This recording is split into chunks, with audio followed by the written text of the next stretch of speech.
साधना की भूमिका से तो मतलब कोई छूट ही नहीं सकता।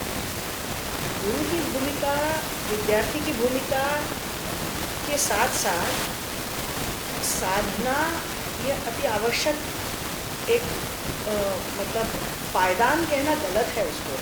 वो एक चिरस्थायी भूमिका है उसकी, साधना की भूमिका। वो कुछ क्षणों में, कुछ पलों की, कुछ वर्षों की भूमिका नहीं है। वो साधना ये निरंतर चलने वाली एक विद्यार्थी की दशा है जो गुरु उस पे संप्रेषित करता है। गुरु उसको बताता है उसकी महत्ता कि क्या साधना की भूमिका एक मंचीय कलाकार के लिए हो सकती है। कलाकार बनना इतना आसान नहीं है। मंच पे प्रदर्शन करना ये एक अलग पायदान है और कलाकार बनना ये एक बहुत अलग पायदान है। और बहुत विरले ही कलाकार होते हैं मेरी दृष्टि से। मंचीय प्रदर्शन बहुत अच्छा करने वाले लोग रहते हैं, वो समझते हैं साधना का महत्व, कला का महत्व समझते हैं, लेकिन सच्चा कलाकार होना ये एक दुर्लभ बात है। तो मान लीजिए आप विद्यार्थी से कलाकार होने की प्रक्रिया में, उसमें गुरु की भूमिका हुई, तो क्या उस गुरु की शैली और वो जिस घराने को बिलोंग करते हैं उस घराने की शैली भी आपकी प्रतिभा की साधना में शामिल हो जाएगी, या आपकी प्रतिभा से, आपके विचार से आपकी अपनी शैली बनेगी? तो घराने और गुरु से देखिए, जैसे मैंने कहा, जब हम गुरु के सामने बैठकर कोई बात सीखते हैं तो एक पुनरावृत्ति का एक पहला चरण होता है। और पुनरावृत्ति का चरण इसीलिए होता है कि हमें जो बात गुरु समझाते हैं, सिखाते हैं, वो हमें आत्मसात करना होता है। तो कोई भी चीज़ आत्मसात करने के लिए उसका हमें आवर्तन करना आवश्यक होता है। बात उस जगह पर आती है जब आवर्तन, या जिसे हम दोहराव कहते हैं एक तरह से। आवर्तन यानी क्या? दोहराव है। लेकिन उस दोहराव में जब हम आवर्तन की बात करते हैं, देखिए 3 ताल बज रहा है, 16 मात्रा, सभी को मालूम है कि 3 ताल 16 मात्रा का है। लेकिन क्या एक धा दिन निंदा, धा दिन निंदा, धा दिन निंदा, धा दिन निंदा, धा, जब हम पुनः धा पर आते हैं, बजाने वाला भी 16 मात्रा बजा रहा है, बजाने वाला 3 ताल ही बजा रहा है, लेकिन हर 16 मात्रा में उसके बजाने का वजन कहीं ना कहीं कम ज़्यादा होता है, इम्प्रोवाइज होता है, सुचारू, और इसके बीच में आंदोलित होता है। वो जो आंदोलन है, मात्राओं के बीच का आंदोलन, मात्राओं के बीच का आंदोलन, उसी तरह से स्वरों के बीच का, एक स्वर से दूसरे स्वर में हम जाते, गायकों की बात करें तो स्वरों के बीच का आंदोलन, लेकिन गायक ताल में रहता है, लय में रहता है, तो इसलिए उन मात्राओं के बीच का आंदोलन भी उस पर प्रभाव करता है। तो जब हम उस आंदोलन की बात करते हैं, और यहाँ पे जब दोहराव तो है, क्योंकि जब 16 मात्रा होने के बाद पहली मात्रा चाहेंगे तो फिर आप दोहराव ही करेंगे, लेकिन क्या वो दोहराव वैसा ही है जैसा पहले आवर्तन में था, या उसमें परिवर्तन आया है? वो सूक्ष्म परिवर्तन होता है। 16 मात्रा की 17 मात्रा होती नहीं है, 16 मात्रा की 15 मात्रा नहीं होती, 16.25 भी नहीं होती, लेकिन वो जो सूक्ष्म परिवर्तन होता है, सूक्ष्म आंदोलन होता है, और उस सूक्ष्म आंदोलन परिवर्तन की वजह से, उस आंदोलन का जो परिवर्तन हुआ है, जो आंदोलित हुए हैं मात्राएं, उनके बीच की जो जगह है, उस आंदोलन की वजह से बजाने के पूरे उस आवर्तन में जो एक सूक्ष्म बदलाव आया है, वह भी बहुत मायने रखता है। और इसी तरह से जब हम सुरों को लगाते हैं, एक स्वर से दूसरे स्वर पर जाते हैं, आरोह अवरोह में जाते हैं, वक्र स्वर, अर्ज स्वर, जो भी जिस भी राग की हम भूमिका बना रहे हैं, इन सब बातों में जब दोहराव के बाद हम आवर्तन की बात करते हैं, तो आवर्तन में ठहराव नहीं, आवर्तन में कुछ न कुछ नया घटे जो दोहराव में नहीं है। दोहराव में शायद विचारों की उतनी गुंजाइश नहीं होती है, लेकिन आवर्तन में हो सकती है, वो होनी चाहिए, ऐसा मुझे लगता है। कि जब हम आवर्तन कहते हैं तो उसमें केवल पुनरावृत्ति नहीं होती, उसमें कुछ वो नया साथ लेके आता है आवर्तन। और उस नए साथ लेने के साथ में, जिसको हम सांकेतिक रूप से उपज कहते हैं, तो यहाँ उपज का प्रादुर्भाव होता है। और प्रतिभा और उपज, ये दो हमारे परफॉर्मिंग आर्ट्स के, जिसको हम कहते हैं मंचीय कलाएँ, इसमें इतने महत्वपूर्ण घटक हैं, बहुत महत्वपूर्ण घटक है, प्रतिभा और उपज।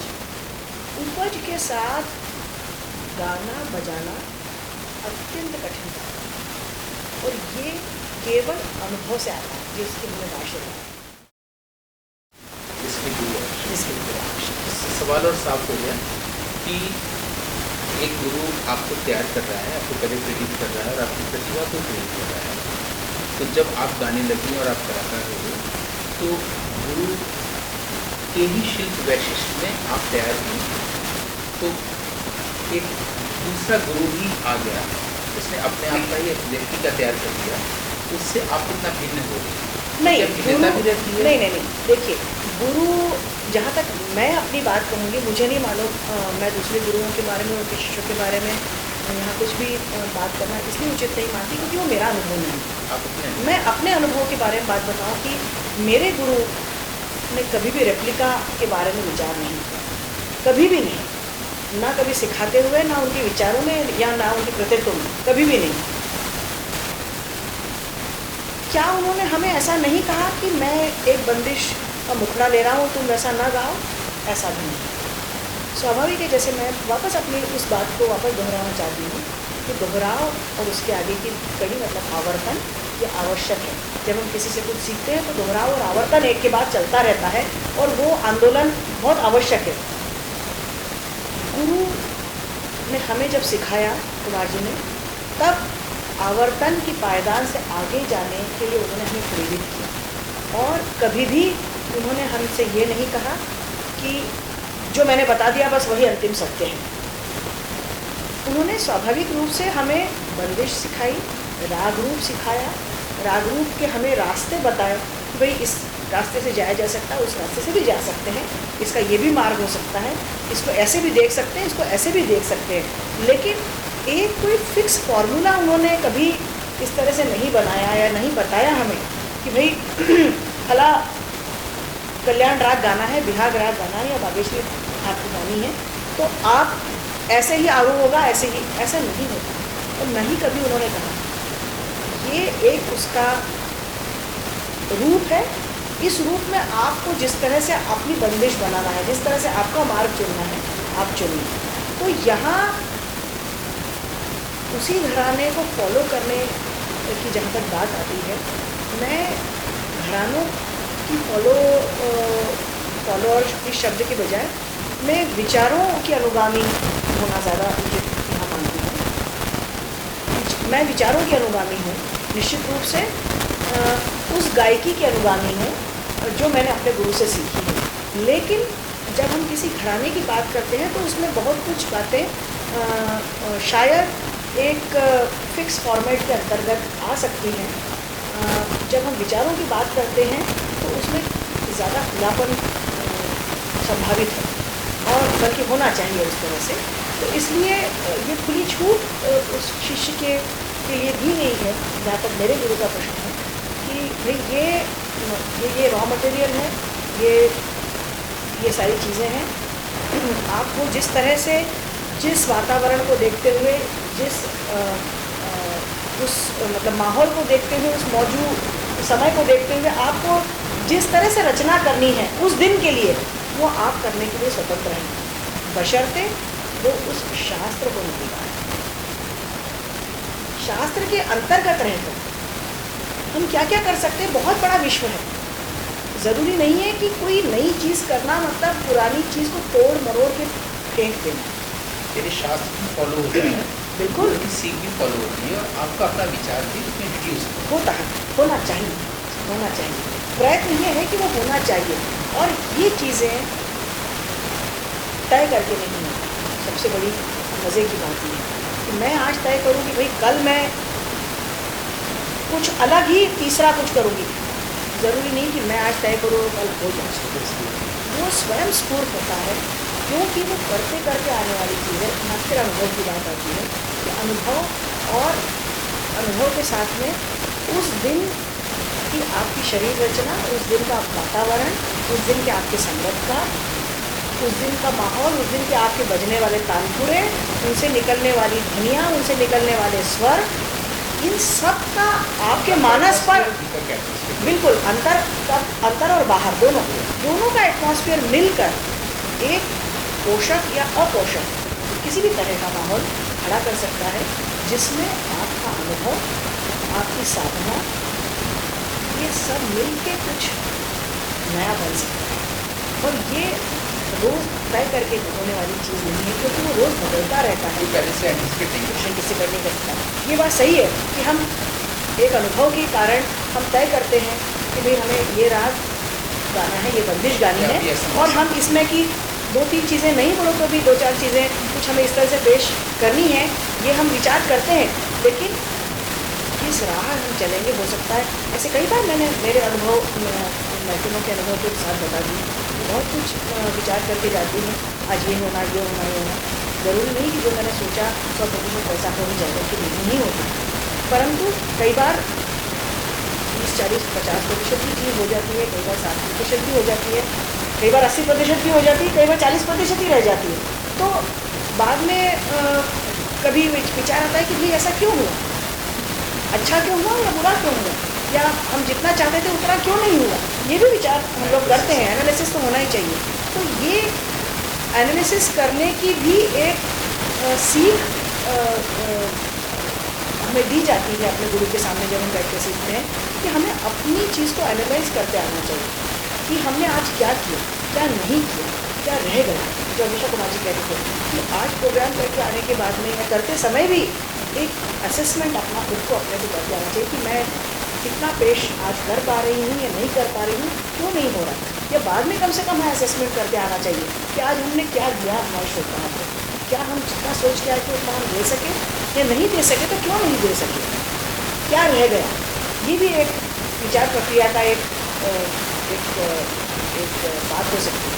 सीधे उदाहरण मैं इसलिए मैं इस बारे में कहना उचित नहीं समझती कि मैं फिर से कहूँगी कि ये फिक्स फॉर्मूला नहीं है। मान लीजिए बिहाग राग है,